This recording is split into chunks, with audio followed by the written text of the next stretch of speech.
Assalamualaikum warahmatullahi wabarakatuh. Ketemu lagi di channel ini dengan saya Nandi Susila, masih dalam program Share On atau Sharing Online. Kali ini kita akan membahas tentang pengenalan dasar PHP. Yang akan saya bahas yaitu mengenai tag PHP, kemudian perbedaan PHP dan HTML yang sudah kita bahas pada pertemuan sebelumnya ya. Kemudian variabel dan tipe data pada PHP, konstanta juga, dan sedikit tentang komentar pada PHP ya. Oke, kita langsung aja. Pertama, kita akan buat suatu file baru. Kita kasih nama contoh php1.php ya. Pada folder di htdocs saya beri nama web1 ya.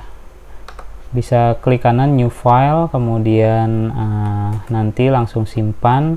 Kalau pertemuan sebelumnya kita menggunakan file extensionnya HTML, sekarang kita menggunakan extensionnya PHP gini ya, contoh php1.php, berarti ini file berjenis PHP ya.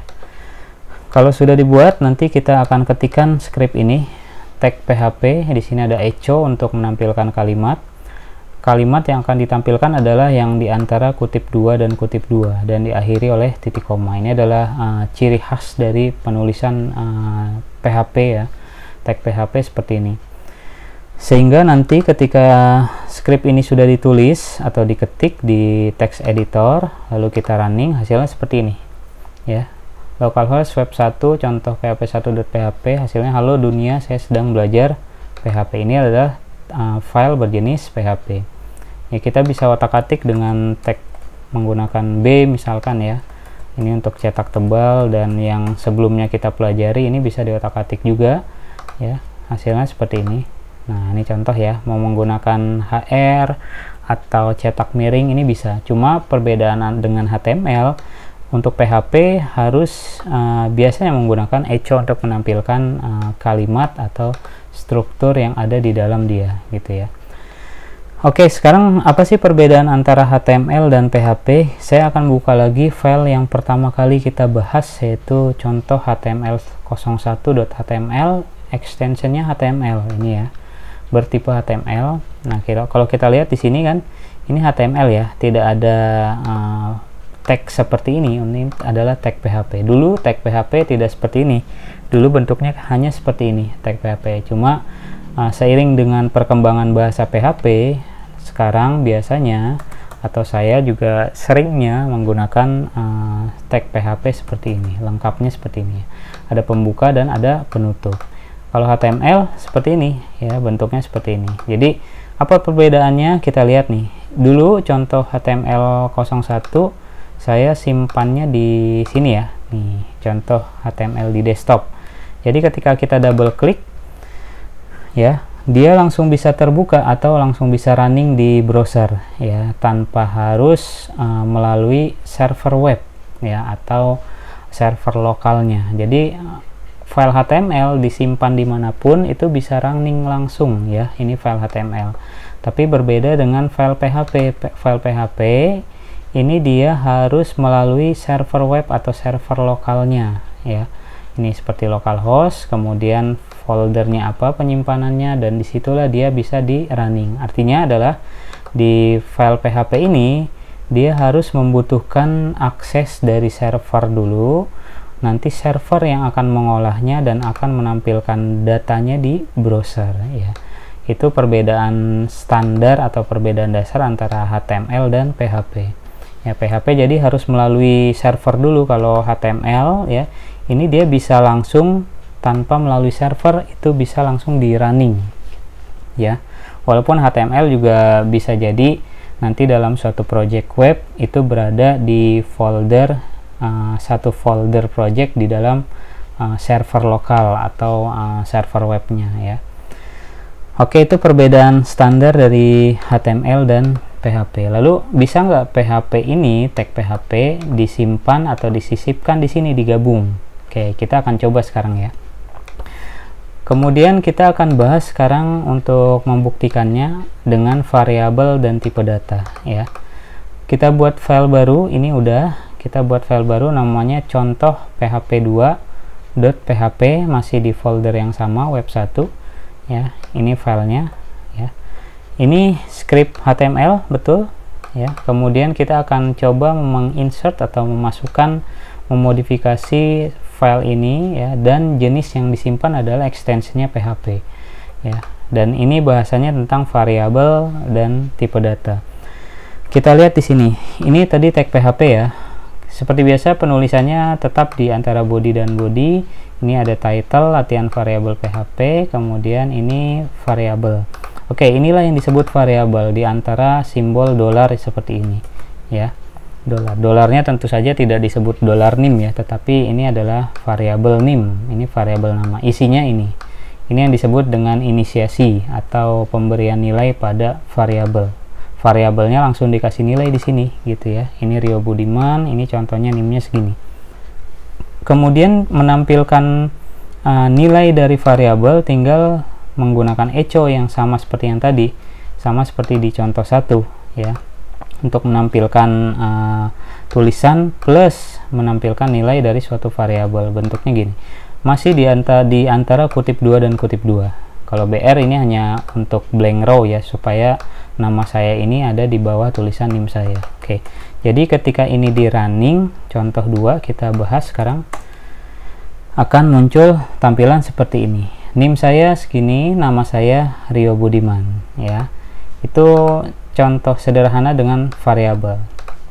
Variabel ada aturan mainnya. Dia tidak boleh karakter pertamanya menggunakan spasi. Ini error ya. Nggak boleh angka. Misalkan 4, 2, 6, 7. Dan tidak boleh menggunakan karakter khusus. Tambah, slash, atau dan. Ini nggak boleh. Ini error. Atau kalau misalkan ada dua huruf ya, atau dua kata ya, misalkan nama MHS, ini nggak boleh menggunakan spasi di sini. Kalau mau dua kata seperti ini, kita bisa memisahkan dengan underscore seperti ini, nama MHS gitu ya. Itu adalah aturan main dari penulisan variabel. Jadi kalau ada spasi dia tidak terbaca gitu ya, harus dalam satu kata. Dan digit pertamanya nggak boleh angka, nggak boleh karakter khusus. Nah ini nggak boleh ya. Dan dia sifatnya case sensitif ya, variabel. Jadi kalau misalkan saya tulis NIM-nya itu huruf N besar, sedangkan di pemanggilannya N-nya N kecil, maka dia nggak akan kepanggil atau alias error. Nah gini kan, undefined variable NIM. Karena NIM-nya itu dia nggak ada di sini nih, NIM-nya nggak tercetak karena NIM-nya itu tidak terdefinisi di sini ya. Di sini menggunakan huruf besar, di sini menggunakan huruf kecil. Nah itu ya, dia yang kita sebut dengan istilah case sensitif atau berpengaruh antara huruf besar dan huruf kecil ya. Itu aturan main penulisan variabel. Kemudian jika variabelnya menggunakan kutip 2 seperti ini, maka dia jenis variabel bertipe string. String itu adalah gabungan huruf ya. Kalau karakter kan satu nih, misalkan angka 1 ini karakter ya. Tapi kalau gabungan angka, gabungan huruf, ini biasanya disebut dengan string ya, menggunakan kutip 2. Oke, itu hasil jadinya ya. Terus kita akan bermain kita balikan lagi, kita sempurnakan. Kita akan bermain dari pemanggilan variabel jika langsung dalam satu baris. Saya akan coba NIM dan nama saya ya kan. Dalam satu baris kita bisa menggunakan konsep titik seperti ini ya. String NIM, terus string nama atau variabel nama. Nah bentuknya seperti ini, NIM dan nama. Coba kita tes running di sini. Oke, NIM nama. Nah kita kasih enter dulu di sini, BR 2 kali. Nih ya, scriptnya seperti ini. Kemudian kita akan coba running. Ini NIM dan nama saya segini, langsung ya, dalam satu baris penulisannya seperti ini. Jadi kita bisa menuliskan, memanggil variabel, beberapa variabel langsung bisa kayak gini nih, tuh NIM, atau dipanggil lagi nama gitu ya, itu bisa. Ini adalah pemanggilan variabel dalam satu baris, tinggal menggunakan titik, simbol titik seperti ini. Jadi kalau misalkan ini di running, hasilnya seperti ini nih, tuh ya, nim nama ya kan. Ini contoh aja ya. Kemudian kalau mau menggunakan spasi, ya berarti kita menggunakan bantuan lagi. Ini hanya teknik penampilan variabel aja ya, kutip dua kayak gini. Nah, ini kutip dua seperti ini ya. Kemudian kita kasih titik lagi di sini ya, sehingga hasilnya kalau mau menggunakan spasi ya, nah ini ada spasi di sini. Oke, ada spasi. Kalau mau menggunakan strip ya tinggal tambahin aja di antara kutipnya strip seperti ini ya, sehingga nanti hasilnya seperti ini, strip. Oke. Nah, itu hanya teknik untuk pemanggilan variabel aja sih sebenarnya. Jadi bisa satu baris atau bisa per baris gini ya, tuh. Jadi bisa nih dalam sini, cuma kita harus tahu tekniknya, cara pemanggilan atau penggabungan beberapa variabel dalam satu baris. Oke, kemudian kita akan bahas tipe data ya. Tipe data saya akan coba lagi, tadi kan ini tipe data string ya. Kita akan coba buat lagi file namanya contoh php3.php. Ini scriptnya. Kemudian kita akan coba lihat hasilnya, contoh 3. Nah, hasilnya seperti ini, nilai 1 5, nilai 2 2000, hasilnya 10.000. Nah, ini ya, latihan tipe data PHP. Kalau yang tadi ini menggunakan kutip 2, ini tipe datanya string. Kalau yang angka untuk dilakukan perhitungan, perkalian, penjumlahan, pembagian, ini tidak usah menggunakan kutip 2. Ini artinya dia secara otomatis terbaca tipe datanya numeric. Kalau 5 bilangan bulat berarti dia integer. Kalau kita ada seperti ininya 5.3 berarti dia desimal, berarti bisa menggunakan bisa dibilang tipe data float ya, atau yang berbentuk desimal. Jadi PHP itu tidak menyebutkan tipe datanya di sini, tidak seperti bahasa C++ ya yang kita pernah pelajari. Dia harus menggunakan integer seperti ini kan, atau karakter seperti ini. Nah, kalau untuk PHP enggak, langsung aja variabel, langsung nilainya. Nah, secara otomatis nanti akan terbaca oleh server ini adalah tipe datanya integer. Kalau kita pakai kutip 2 ya dia terbacanya string ya. Ini nilai 1, nilai 2, hasilnya ini hasil perkalian dari nilai 1 nilai 2, ini pemanggilannya ya. Ini pemanggilannya, ini hasilnya. Gimana kita mengetahui ini itu tipe datanya apa ya? Saya akan mencoba tes ya untuk tipe data ini itu sebenarnya tipe datanya apa, karena kan tidak ketahuan di sini dia tipe datanya apa. Kita bisa melakukan uji coba di sini ya. Saya udah membuat suatu script ya, script untuk menguji coba sebenarnya dia tipe datanya apa. Kita bisa menguji coba yang nil 1 aja ya, nil 1. Kalau nil 1 tipe datanya string, maka dia akan muncul tipe datanya string. Ini scriptnya, script pengujiannya ya, tes tipe data. Oke, nah kita akan coba. Kalau nil 1-nya string, maka dia akan muncul, tapi kalau tidak dia nggak akan muncul ya, karena saya menggunakan fungsi if hanya satu aja, tidak ada else ya. Tapi kalau misalkan karena dia angka ya, saya akan coba menggunakan integer karena dia kan di bilangan bulat, integer ya.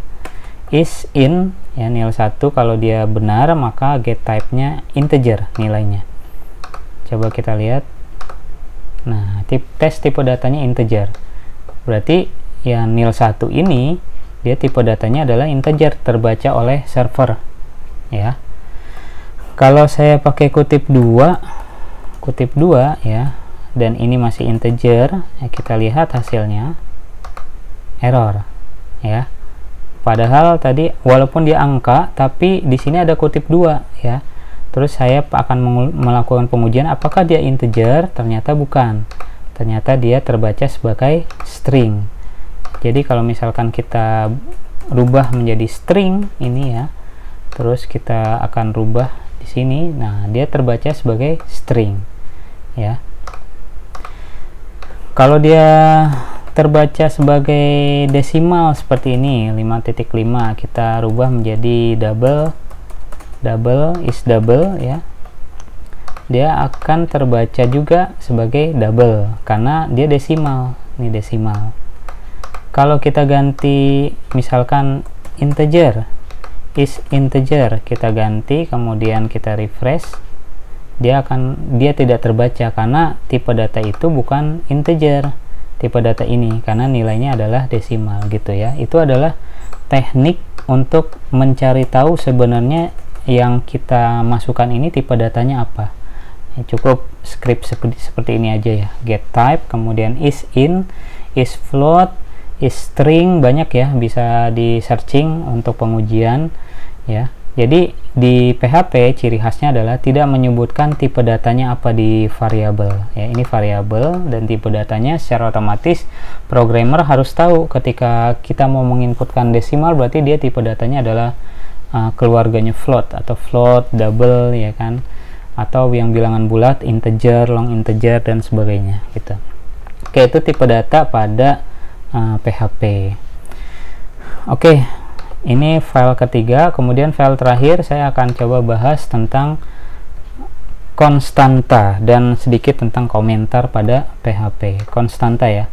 Konstanta menggunakan perintah define. Kemudian ini nama konstantanya, ini isinya 3,14. Kemudian ini ada variabel ya, jari-jari akan dipanggil dan akan dilakukan perhitungan dengan konstanta, akan muncullah luas lingkaran. Kita akan coba ya file ini.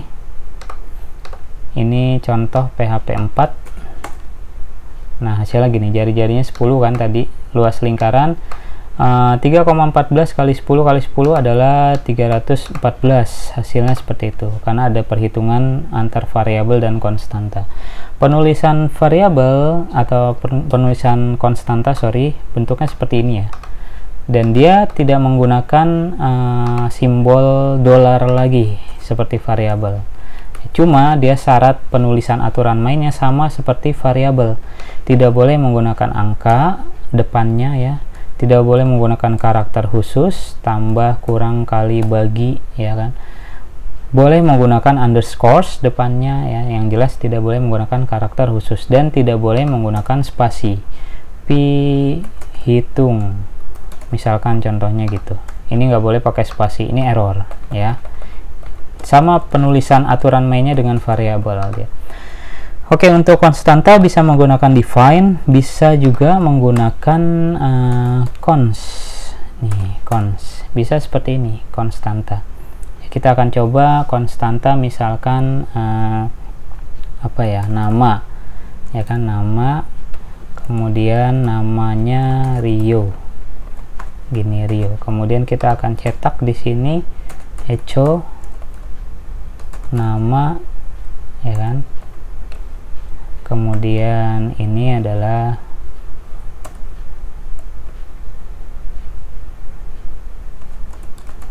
nama. Oke, ini string nama atau bukan nama, ini adalah konstanta nama. Kemudian kita refresh, nama Rio ya. Oke, untuk memperjelas saya enter 2 kali nih BR nya. Ini pemanggilan dari konstanta, namanya si Rio.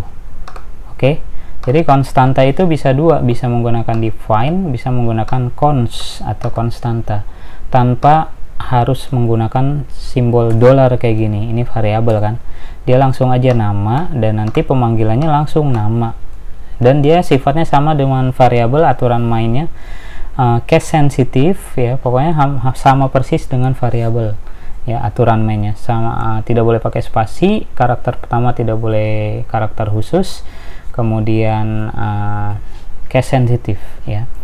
Untuk define juga sama, kalau misalkan dia menggunakan kutip 2 berarti dia terbaca string ya. Kalau misalkan kita tidak ada kutip 2 nya, dia terbaca numeric. Ini juga sama, kalau misalkan saya mau angka misalkan 45 ya, berarti ini terbaca numeric atau integer. Tapi kalau mau yang string ya menggunakan kutip 2. Oke ya. Jadi itulah pembahasan kita tentang pengenalan dasar PHP dari tag PHP, perbedaan PHP HTML, variabel dan tipe data, dan konstanta, dan terakhir adalah komentar. Komentar sebenarnya adalah untuk memberitahu aja kalau ini tentang apa ya. yang baris di bawahnya itu tentang apa, dengan menggunakan slash 2 kali. Ini adalah script ya, konstanta, ini contohnya ya. Atau selain untuk memberitahu definisi di bawahnya tentang apa, kita juga bisa menonaktifkan script, menonaktifkan dengan cara slash 2 kali. Ini artinya dia tidak aktif walaupun tercetak di sini, tapi ini tidak terbaca oleh server ya. Ini kalau satu baris. Kalau lebih dari satu baris, kita bisa menggunakan slash tanda bintang dan nanti langsung ditutup di baris yang kita mau aktifkan lagi setelahnya ya. Jadi gini, kalau ini slash tanda bintang dan ditutup bintang tanda slash, ini adalah untuk menonaktifkan atau komentar dalam 2 baris atau lebih. Kalau satu baris aja slash 2 kali, kalau 2 baris atau lebih menggunakan slash tanda bintang dan ditutup dengan tanda bintang slash gitu ya. Oke, demikian penjelasan tentang pengenalan dasar PHP, semoga bermanfaat. Kita akan ketemu lagi dengan program sharing online yang lain, dengan pembahasan yang lain. Terima kasih. Assalamualaikum warahmatullahi wabarakatuh.